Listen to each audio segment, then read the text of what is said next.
Welcome to the Watering Hole podcast. I'm your host, Mary Riemann. The Watering Hole is a place to come and quench your thirst for meaning, nourish your hunger for inspiration, and feed your need for connection, featuring inspirational talks, curious conversations, mystical meditations, and other artistic expressions exploring themes on life, spirituality, nature, mystery, and so much more. So meet me at the watering hole, and together, let's drink from deep waters. Today's podcast is a reflection on the wisdom of John Muir, taken from a Sunday gathering at Tree of Life Community. To learn more about Tree of Life Community, go to our website, tlcubu.org.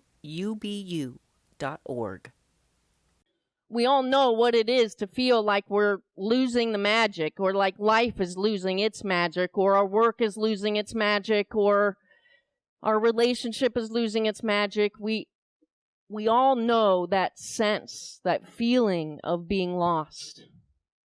That's how I would sum it up. There's a lostness that we feel, that we go through. Well, Muir himself felt that. In fact, it was that sense of feeling lost, of lack of meaning, that sent him on his first walkabout. He had gotten wounded in his factory job, which he hated. But he had gotten wounded, and he had to take time off to recover, and he found himself feeling lost and not wanting to go back to that life. In fact, I think it was Muir's greatest fear to live a conventional life. To go to work 9 to 5, to go home, to just kind of do what we have come to see as expected and quite normal. But he left Decatur, Indiana, and walked from there all the way down to Florida. From there, he went to Cuba, and then he got a boat, and he went up to New York. And he did all this before he ever went out west. And we mostly know him for going out west. But he said on that walk, on that first walkabout, that he was healed by nature, by being with nature, that he allowed faith and flowers to lead him, to guide him, that he felt that those were the things that sort of pulled him along.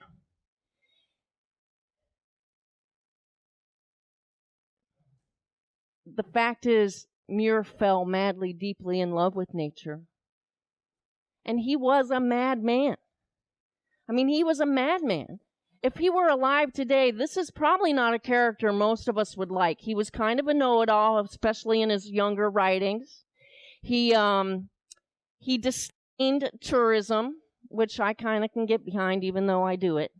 We all do it. And he was living out in nature for the most part, and that's where he wanted to be. To the point where it challenged his relationships, his marriage, and his raising of his 2 kids. But there's some great lines in his writings where he says his wife finally at times was like, you got to go. Just go. I know you want to go, so just go. But I think it's this lostness, I think, that he's referring to when he says, that most people are on the world, not in it. They have no conscious sympathy or relationship to anything about them, undiffused, separate, and rigidly alone, like marbles of polished stone, touching, but separate. God, we know what that is, don't we? We know that experience of feeling like we're moving through the world like a marble, even like a game of marble. Somebody's taking us and flicking us across the land or life. We know what it is to feel like we're moving but not yet connected with everyone, that we are in relationship but not touching heart to heart, that somehow there is a separateness between us. And it's this that Muir tried to awaken us to show us that it's not true. That it's not true. And when we come back in line with who we really are, which is nature, then we find ourselves. And we have the possibility of falling madly, deeply in love with ourselves. And it's from that consciousness that Muir changed the world, especially for us in the United States. His work was love work. It was love work. And he came to it through passion and adventure. What passions and adventures are calling you? What passions and adventures are awaiting your presence?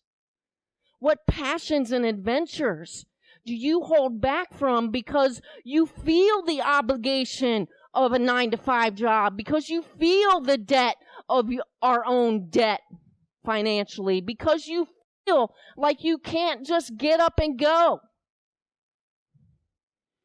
What adventures are you putting off? Not all adventures are worth taking. I mean, you do have to weigh them sometimes. Life is an adventure, and you can find it wherever you are. You can find it in your marriage. You can find it in your house, your neighborhood. You can find it right here in the tree of life, because nature is everywhere. But it requires that we open our eyes to see it. And one of, I think, the things that suppresses humanity's gifts is that we deaden ourselves to it. We get so used to beauty that we don't pay attention to it. That's why we do namaste, to remind us that there is beauty right here, and I need not actually look beyond my nose to find it. But I have to be willing to see it. I have to have an open enough heart to feel it. We protect what we love, and that's what Muir shows us. We protect what we love, and he fell so in love with the earth that he felt compelled to protect it. And we have protected areas because of him, and they are threatened once again. Because of people, humanity, that doesn't get it.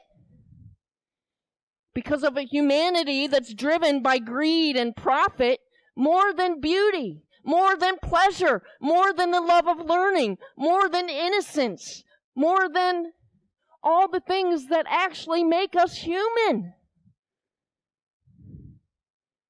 And we forget, because the grind happens.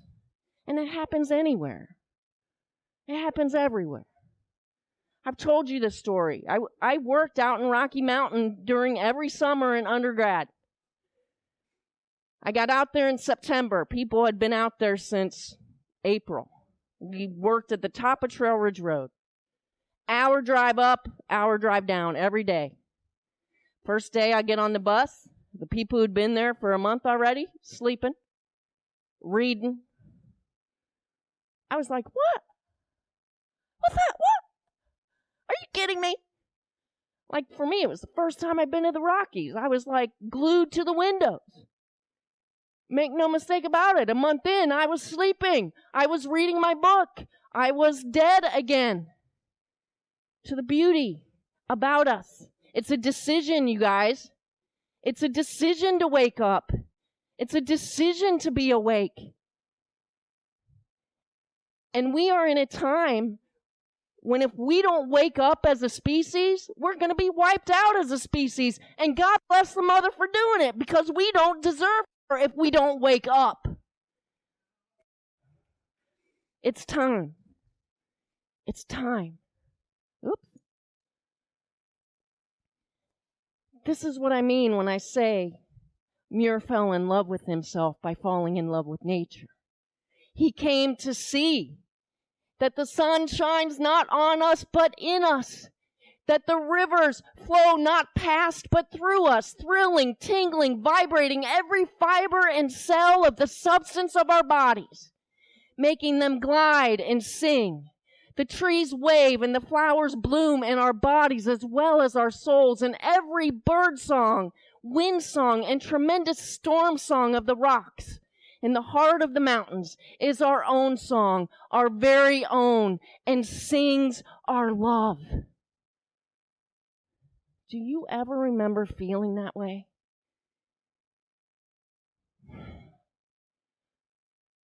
I do. I do. But I was a child. I was a child. And one of the things that strikes me, and I know I'm going to sound like an old person now, so you young folks, you're going to have to deal. But we were outside. We were outside. My mom, we came home from school. My mom was like, go outside. And do not come in until I call you. And the door was locked. And we came in for dinner. And then we went back outside until the street lights came on. And my imagination was rampant. I mean, one of my favorite things to do was my brother got a coonskin cap because, that's for boys. But I took it. And I wore that coonskin cap, and my mom had an old play rifle that I think was her father's. It was awesome because you could cock it and pull back. And I would be out for hours playing Daniel Boone. Hours, climbing my favorite tree in the backyard. Sitting there, listening to that tree, letting it cradle me and hold me. Using my imagination, singing. Right? Not a song I know. Singing to the trees. Singing to the grass. Singing to the flowers. Singing to the bees. I still do it at home. By myself. As those things should be, kept to oneself in some ways. But you know what I'm saying? It was playful. It was playful, and I think that's what Muir knew. That part of what helps us come home to ourselves is being in nature and playing with nature. And this idea that we play with nature, that we are co-creators with nature, isn't new. It wasn't new to Muir. All the mystics from the world religious traditions knew that the way back home to ourselves was back into nature and claiming ourselves as part and parcel of it, seeing it, recognizing that this is not outside of us. It is us. As Neil deGrasse Tyson says, the universe isn't, how's he say it? How's he say it? The universe is in us, basically, is what he says. It's in us. And we know that. We know that. But we know it here. And what Muir calls us to is to know it here. Is to feel it. It's to feel it. What do you feel like when you lay down in the grass? Oh my God, it's like floating, right? What do you feel like when your bare feet touch the earth? What do you feel like when you notice the butterflies or the bees dancing? What do you feel? And how often do you let yourself feel it? That's how alive we are. That is an indication of how alive we are. So do whatever it takes to feel it. Muir called it mother love. Let me see if I can find it in here. He says, there's a love of wild nature in everybody. An ancient mother love ever showing itself whether recognized or not, and however covered by cares and duties. I love that idea of mother love. Right? Think about how your mother loves you. They love you like nobody loves you. Most of them. We make exception for the people who didn't have good moms. And hopefully you found it somewhere else from another mother. Right? But I also think about the way I loved my mom. I mean, I wanted to be with her all the time. I was the youngest, so I was seeking those moments when I had alone time with my mom. And I would have friends who'd call me and be like, you want to stay all night? And I'd be like, my mom won't let me. Lying because I wanted to be home with my mama. She was the person I wanted to be with. That's how Muir felt about nature. That was the being that he wanted to be with. It is the being that also wants us to be with her. And in fact, helping her come back to health is going to require us being with her. Being with her. Letting her love us. Listening to her. Nature has the wisdom we need to overcome the deadness we feel. To overcome our consumerism and our desire for more and more and more. She shows us we have it all. We have enough. We have it. But we got to awaken ourselves to it. Rumi said that awe is the salve that will heal our eyes. What he's saying is that wonder and awe awakens us to the beauty of life about us. And that beauty heals us. It heals us. Matthew Fox said, we all share beauty. It strikes us indiscriminately. There's no end to beauty for the person who is aware. And that's the key. For the person who is aware. Muir says, fresh beauty opens one's eyes wherever it is really seen. But the very abundance and completeness of the common beauty that besets our steps prevents its being absorbed and appreciated. It's a good thing, therefore, to make short excursions now and then to the bottom of the sea, or up among the clouds, or mountaintops, or even to creep like worms into dark holes and caverns underground, not only to learn something of what's going on in those out-of-the-way places, but to see better what the sun sees on our return to everyday beauty. What he's saying is sometimes you got to change your perspective. Go for a walk. He hated the word hike. He hated it because it meant that you were going somewhere. It meant that you had a mission. His whole thing was saunter because it's all holy ground. So let go of the idea that you have to get somewhere and be with it. Be with nature.